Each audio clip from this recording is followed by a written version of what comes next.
Assalamualaikum warahmatullahi wabarakatuh. Apa kabar semua? Saya harap baik-baik saja ya. Kali ini kita akan berbicara tentang persatuan bangsa. Fokus kita kali ini, kita akan berbicara sedikit tentang peristiwa Sumpah Pemuda ya, dan bagaimana peristiwa tersebut membentuk persatuan Indonesia terutama di kalangan pemuda. Ya, ada sebuah pepatah Arab, Syubabul Yaum Rijalul Ghad. Pemuda hari ini merupakan pemimpin pada hari esok atau di masa mendatang. Nah, ya, di sini mengkiaskan bahwa pemuda nanti akan menggantikan posisi kepemimpinan. Nah, maka dari itu pemuda diharapkan bisa satu, memimpin dengan baik, ya, mempunyai jiwa kepemimpinan. Misalkan dia tidak menjadi pemimpin, dia bersedia dipimpin, ya. Nah, ini ada beberapa kisah ya yang terjadi di Sumpah Pemuda. Nah, masih ingatkah kalian pada sila ketiga ya, Persatuan Indonesia? Nah, Persatuan Indonesia ini bukan hanya diwajibkan untuk orang-orang yang dewasa ya, pemuda seperti kalian ini harus mengenal dan paham Persatuan Indonesia. Ya, bisa kita lihat mungkin sering terjadi tawuran ya, atau misalkan perkelahian antar teman ya, antar gang. Nah, ini karena mereka tidak mengenal adanya rasa persatuan di antara warga negara Indonesia. Nah, ya ketika Sumpah Pemuda muncul ya beberapa pertanyaan, bagaimana peran pemuda pada perjuangan kemerdekaan, ya, apa saja tindakan pemuda dalam menggalang persatuan, dan bagaimana ya rasa dan sikap nasionalisme pemuda pada saat itu. Ya, sebenarnya di daerah-daerah sudah memiliki ya organisasi-organisasi kepemudaan. Ya, misalkan Jong Batakbon, ya, Jong Sumatera, Jong Betawi, Jong Java, Jong Celebes, Jong Ambon, Jong Islaminten Bon, ya, dan beberapa organisasi lainnya, tapi masih hanya di wilayah lokal ya. Ya, yang Sumatera di sekitaran Sumatera. Ya, yang Jong Batak ya ini diisi oleh orang-orang Batak. Ya, Jong Betawi dari suku Betawi, Jong Java suku Jawa, ya, Jong Islaminten ya adalah organisasi pemuda yang beragamnya Islam dan lain sebagainya. Namun tidak ada ya organisasi secara nasional ya, seluruh Indonesia digabungkan menjadi satu, itu belum ada. Tapi mereka memiliki ya satu tujuan ya, satu pemikiran, maka digalanglah ya, diadakanlah Kongres Pemuda yang pertama. Ya, tempatnya di Batavia ya, nama Jakarta pada saat itu, tanggal 30 April sampai 2 Mei 1926. Ya, isinya apa? Membicarakan tentang apa? Ya, tentang kegiatan pemuda di bidang sosial, ekonomi, dan budaya.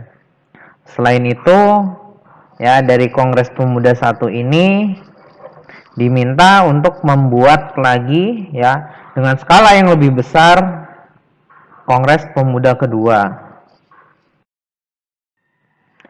Nah, Kongres Pemuda kedua ini ya sama masih di Batavia 2 tahun kurang lebih setelah Kongres Pemuda pertama, ya, tanggal 27 dan 28 Oktober 1928. Nah, Sumpah Pemuda ya itu merupakan keputusan Kongres, ya. 3 keputusan Kongres. Ya, meskipun nama Sumpah Pemuda ini baru ada setelah Kongres Pemuda ini selesai. Ya, maksudnya untuk apa? Supaya pemuda pada saat itu menegaskan cita-citanya ada akan tanah air Indonesia. Ya, jadi ada kesatuan dan persatuan ya dari seluruh pemuda di wilayah Nusantara pada saat itu, ya, menciptakan tanah air Indonesia. Nah, Sumpah Pemuda terdiri dari 3 butir. Butir yang pertama, kami putra dan putri Indonesia mengaku bertumpah darah yang satu, tanah Indonesia. Yang kedua, kami putra dan putri Indonesia mengaku berbangsa yang satu, bangsa Indonesia. Dan yang terakhir, kami putra dan putri Indonesia menjunjung bahasa persatuan, bahasa Indonesia. Nah, ketiga ini merupakan resolusi atau hasil ya Kongres, hasil musyawarah pemuda pada saat itu yang kita kenal dan kita peringati setiap tanggal 28 Oktober ya diperingati sebagai Hari Sumpah Pemuda untuk ya mengingatkan pemuda-pemuda saat ini bahwa pemuda itu memiliki peran yang sangat besar terhadap kemajuan ya pada zaman dulu untuk mencapai kemerdekaan. Kalau sekarang memajukan Indonesia itu adalah perannya pemuda. Nah, beberapa hikmah yang bisa kita ambil dari adanya peristiwa Sumpah Pemuda. Yang pertama, yang menghargai dan menghormati perbedaan. Ya, meskipun ada yang dari Sumatera, dari Sulawesi, dari Ambon dan lain sebagainya, mereka lebih mementingkan kepentingan bersama dibandingkan kepentingan pribadi. Ya, jadi mereka saling menghormati perbedaan pendapat yang ada di antara mereka. Selanjutnya, adanya rasa tolong-menolong sesama manusia. Ya, karena masih dijajah, banyak rakyat-rakyat itu ditindas, ya, hartanya diambil. Nah, ini merupakan salah satu contoh atau sikap pemuda untuk menolong sesama supaya kehidupannya lebih baik. Selanjutnya, ya, dari kebersamaan akan menciptakan kekuatan dan persatuan. Ya, selanjutnya ada ya pemuda harus selalu semangat dalam membela kebenaran. Ya, jangan karena hanya ikut-ikutan atau bagaimana, ya. Jadi kita punya semangat untuk bela kebenaran, ya, tidak mudah terpengaruh dengan budaya buruk.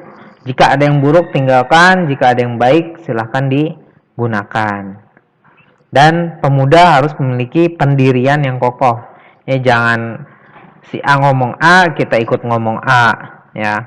Seolah-olah kita tidak punya pendirian. Nah, pemuda tanpa pendirian ini akan mudah dirusak oleh budaya buruk. Jadi hati-hati, kalian akan menjadi ya pengganti pemimpin-pemimpin pada saat ini. Terima kasih, kurangnya saya mohon maaf. Assalamualaikum warahmatullahi wabarakatuh.